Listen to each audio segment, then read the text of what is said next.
sa gitna ng programang ito, meron pong mga reports ang iba't ibang samahan ng mga magbubukid at sinasabi nga ang effect nito ay ang pagbabarat ng traders sa presyuhan po ng palay. Bulacan, Nueva Ecija, Pangasinan may reports po ng 8 pesos to 10 pesos per kilo, habang sa Mindanao daw umaabot ng 7 pesos. Can you react first, please, sir?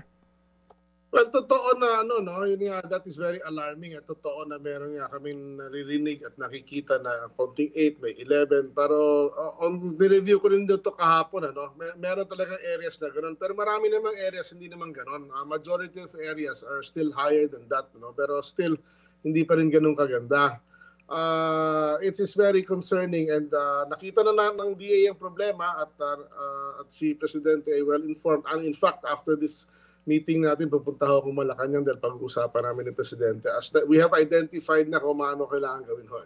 Okay, sige sir. Kung identified na po ninyo mga kailangan gawin doon, pero ba lamang natin malaman po ano kaya ang iba dito? Anong mga pwede hong panagip dito doon sa mga farmers po na sabi ho ng iba may mga hindi na ho magtatanim muna ngayong planting season kasi nga doon po sa kanilang pagkalugi?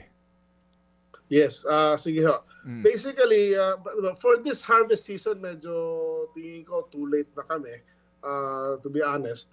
Pero yung sa next, pinaghahandaan ho namin yung next harvest season. Number one, kailangan ho baguhin yung batas ng RTL or amiyandahan. Number one, ang gusto ko mangyari sana is yung may control ng gobyerno or at least ang DA sa pagpasok ng imports, especially during harvest season. Diba? Yung tinatawag na kailangan natin ng batas sa floor price ng palay, no?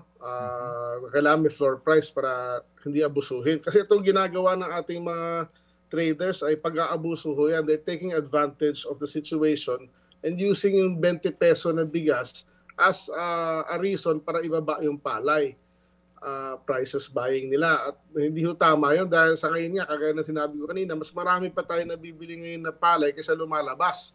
So it should not affect in any way yung presyo ng palay. So yun nga panawagan ko sa mga farmers natin. I-report nyo sa amin sino yung mga trader na bumibili ng mababa, ay lahat po yan iimbestigahan natin. At kung sakaling makuha namin yung regulatory functions namin back sa NFA, sa bagong batas na in final mismo ni Speaker Martin Romualdez, yung House Bill number 1 is yung rice law, ay pwede namin silang habulin. Sa ngayon wala pa kaming ngipin at ang NFA now, ang main function lang ng NFA now based on the RTL is a buffer stocking entity lang, at wala kaming kapangyarihan na, kaya ho napuno nga yung warehouse namin, kaya wala kami mabili masyado ngayon dahil yan lang ang mandato namin, mag-buffer stock Opo. So kasama nga po doon sa provision nga na gusto ho ninyong amyendahan sa RTL ay yung kakayahan na o kumbaga kapangyarihan ng NFA na makipagkompetensya sa market, meaning kagaya po dati na meron na po talagang NFA rice sa mga palengke, pwede na hong magbenta commercially ang NFA.